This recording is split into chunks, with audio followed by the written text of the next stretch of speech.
There are times where authors write stories that focus on the same topic and relatively similar themes, but what you find is that they explore these themes in their own different ways. And of course, if they explore those themes in their own different ways, that means that they will write the story to fit the narrative that they're building up. In a way, you could say that the story is there to support what the author is trying to say.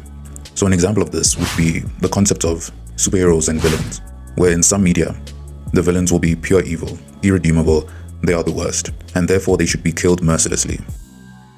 These types of stories, of course, suggest that the moral calculus of justice is simple when faced with just pure evil, where there's no room for forgiveness or understanding, only to protect the innocent by any means necessary. And of course, this means that thematically this reflects a worldview in the story, that there are some actions that are so irredeemable that mercy becomes a form of weakness that the villain could exploit. And usually these stories don't have the villain be a product of a systematic failing or personal trauma. But it doesn't mean that they can't. They can have these personal traumas or having the system fail them, but they can still turn out pure evil at the end of the day. You can be sympathetic to them, but still, they are irredeemably evil. On the other hand, another story might say that the villains are sympathetic, but are still harmful towards society. And so in the end, they sadly have to be killed, but they are killed mercifully. You'll see this in Demon Slayer, with the previous version of villainy being Goblin Slayer, where the villain is the goblins, obviously, and they are beyond redeemable. With a hint of sympathy, where we see that the goblins are born this way, and so they don't have a choice in that matter. But just because they were born this way, does it mean that we must all suffer the existence of the goblins? No. And so they should be killed. And so, of course, this is different from the sympathy that you see in Demon Slayer. And then we have stories where the villain is sympathetic and can be redeemed, and so they mustn't be killed. Let's be quick about it and say that Naruto would fit in this category, the Naruto series. But then we also have a story where the villain is sympathetic and wants to repent, but society believes them to be irredeemable, and so they must still be killed. I think I would like to go back and say that Naruto might not be a good example of the redeemable villains, as Naruto is more about the fact that the villain can change, and you see that being focused on, rather than the redeemable parts of them. If we're using redeem by its definition, that these people will somehow be able to pay back their debt to society. So the Naruto series is more focused on the fact that these villains can change and the fact that Naruto is understanding them. So I'll change my example for the redeemable villain to Avatar: The Last Airbender and the character Zuko. And for the last one, being the villain wants to be redeemed, but society won't let them. I don't have any real examples from manga. I have an almost example. I'll say My Hero Academia, the character of Himiko Toga, will say that. But it's kind of a not really situation where it wasn't a choice of the heroes to kill her. She inevitably did take her own life. But I hope you understand the essence of what I'm trying to say, that you want to be redeemed, but there's no real path forward, societally speaking. Where in those stories, the villain is often tragic in nature because they're directly refused the chance to atone for their sins. And usually in those stories, the goal is to show how the society is failing to embrace redemption, and that they care more about their own fear and anger as a collective, and they seek closure through retribution rather than the consideration of that individual's transformation. And so with these examples of somewhat heroes and superheroes and villains, even though the stories themselves, the characters might not identify as superheroes in the traditional sense. I'm just making, for the sake of argument, let's just say that they are superheroes and the people they face are villains. What the point that I'm trying to emphasize is the different ways that this simple concept of superheroes and villains has been handled with these different authors. With the point for this video being that none of these stories and their resolutions of the villains are the objective way of doing things. And so what I mean is that none of the authors individually are correct in their answer. This means that looking at each story individually, what we're supposed to see is how the author constructs a narrative around the shared themes in their own stories. And so what you see is that the author is writing characters and creating a story where this answer of how to handle this villain is the correct answer because it follows the themes. And of course, this goes into how another topic that I probably should talk about later in another video, with that topic being that no story reflects reality, not really, but it reflects a certain aspects of reality. And on top of that, they are written in such a way to support that view that the author has of that reality. And then you have to think about the next level of removal beyond that, which is the story that the author is writing might not be even reflective of their own views, but could be reflective of their own curiosity of such a thing. So an example of this would be that the author wrote a story about forgiving serial killers, not because they believe that serial killers should be forgiven, but because they think the thought of forgiving them would be an interesting challenge to write. But if this is all true, this means that the audience really shouldn't be taking these stories to heart and saying that, oh, with this story I learned this, and that lesson being that if I encounter my enemy, I should just simply eradicate them, or I should always believe that there is a crying child in their heart, in there somewhere, that I need to console, and so I can fix them.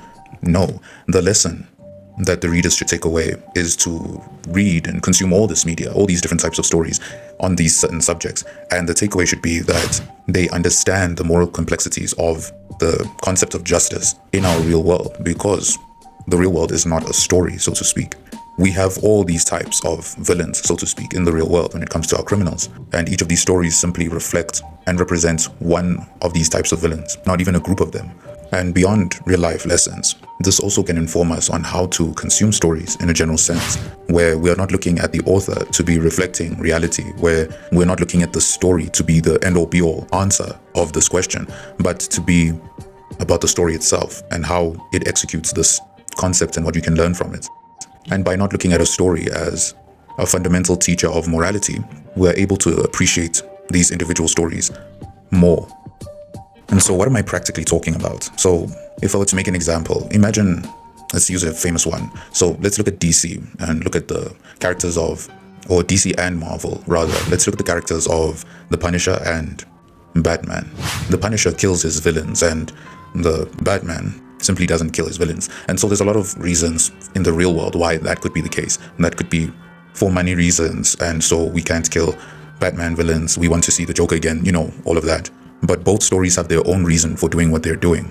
And so let's imagine that somebody who's reading these two stories comes up and reads Batman's story and then says that Batman should kill his villains. And it's like, oh, that's a great opinion. But the problem would be when they are saying that as a critique of Batman and say Batman should objectively kill his villains. And then they might turn around and look at the Punisher and say that the Punisher should forgive their villains as a critique of that story. And so this is where the practical application of what I've been saying would come in, where I would say that that person themselves needs to be reading both stories, so that they can have their character in the story that they're reading that does kill, and they can have their character in the story that doesn't kill. And in that way, their experience of storytelling has widened instead of how narrow it was. But the only thing that's changed here is their expectation of those stories. They didn't come to that story with the expectation that it would be the moral guide of their life, but they came to it as what it was, a story. And viewing these stories collectively, they can gleam into the insight that morality, when it comes to justice, is a complex topic that we have to view by a case-by-case basis. If I were to use a anime manga example, would say that somebody that looks at the Naruto villains and views them as weak-willed for the fact that they are able to give up their motivations, instead of looking at the story itself and understanding those characters and why they came to the conclusions they came to, especially on why Naruto was the one that could have been the only one that could have evoked that change in that said character. They view the villains as maybe weak-willed and not truly willing to take their ideals to the grave.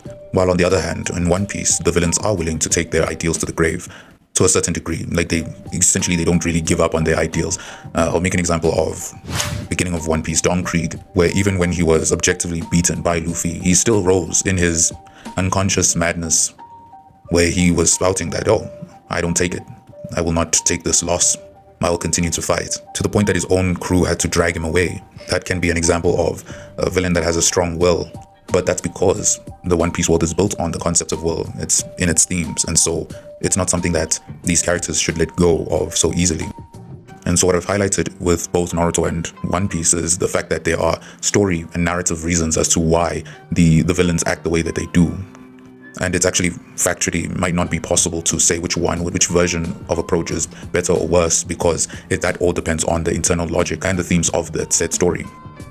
The answer to the critic's conundrum of which one is better in its execution of its villains would be to watch both stories. But I would rather you read it, because after watching both of these anime, I have massive problems with the portrayals that they have of certain characters on the Naruto side, and with the One Piece side, it's the pacing that I have an issue with. So I would rather advise you to read the stories.